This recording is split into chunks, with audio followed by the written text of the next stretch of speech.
Welcome to week 3 of BAD-2700, Human Resource Management.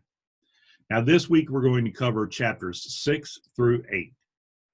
So when we start this off in chapter 6, you may think that recruitment is the act of going out and getting the right person for the job and organization.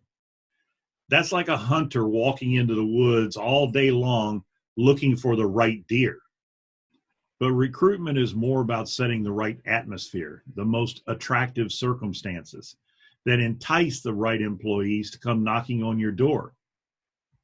Now, there are a number of things we as HR professionals must do and have as part of this process. We must have a clear understanding of what makes the company unique, what stands us apart from other companies. We must know what type of employee we want. What are the skills? What type of personality fits our organization? Have you ever seen those job advertisements that say something like, seeking a fun-loving professional with outstanding software programming skills? They're not only looking for the technical skills, but also to be sure the person fits the team. We must think about those things that are important to the applicants: pay, long-term employment potential, growth, and advancement. We must also think about those tip the scale items, the items above what is automatically expected, such as pay and promotion. We must think about things like benefits, commute time, salary comparison with others. And we can't forget about those things that are negatives to an employee. You have to be able to address them.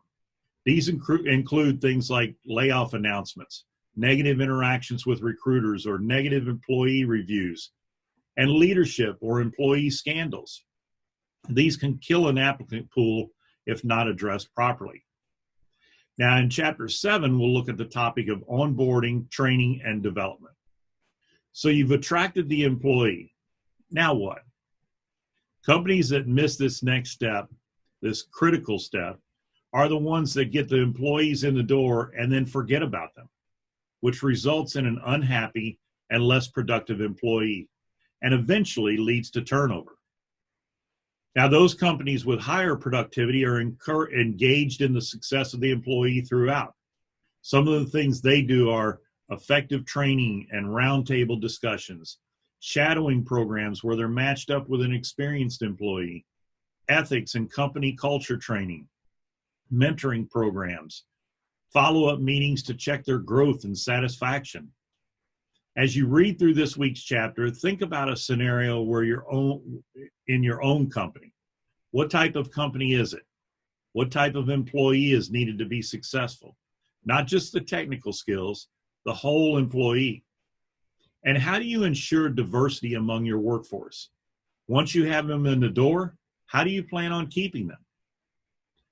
Now, this next topic, chapter 8, is all about the Benjamins and more. We're going to talk about compensation and benefits.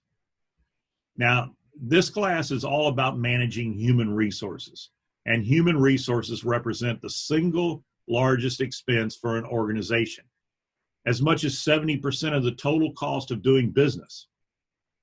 So why would companies spend as little as 15% of their time on managing these costs? It just doesn't make sense.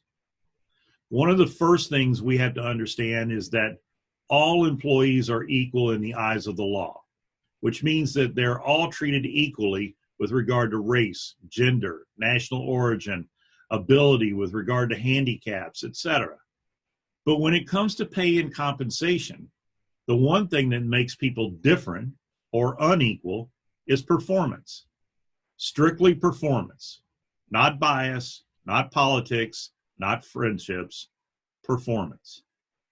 Now, two key pieces of legislation govern the legal aspects of pay: the Fair Labor Standards Act of 1938 and the Equal Pay Act of 1963, two laws that require employees to pay equally for the same work. So why do we still have a pay gap? Is it illegal? In some cases, yes. In others, no. Why, according to the text, do Asian women get 85 cents on the dollar, white women 75 cents on the dollar, black women 61 cents on the dollar, and Hispanic women just 53 cents on the dollar. Sometimes these are general statistics that take into account the entire workforce. In general, some of the reasons why it may not be illegal are based on such factors as education attainment. Historically, men achieved higher education than women, but that is quickly changing.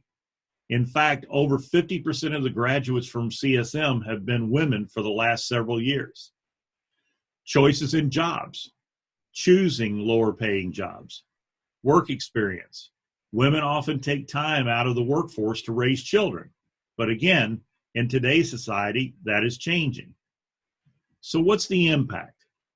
If you think of the fact that 50% of the workforce is made up of women who are the sole provider for their families, some studies show that closing this pay gap would have a profound impact on reducing the poverty rate and increasing the country's gross domestic product.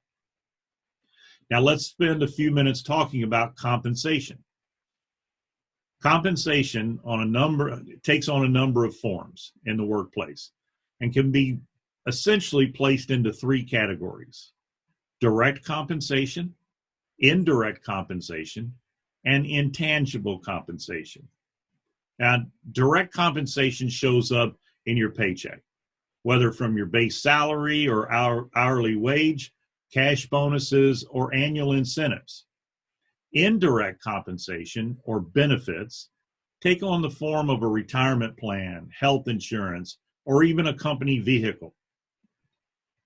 Now, lastly, intangible compensation.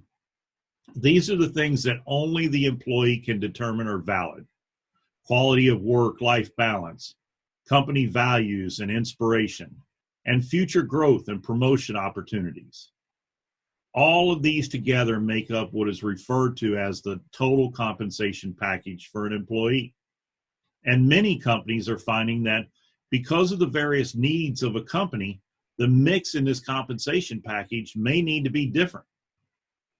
Think of the workforce today. It's made up of 5 generations. Just go into your local McDonald's and you'll see employees that range in age from 17 to 70.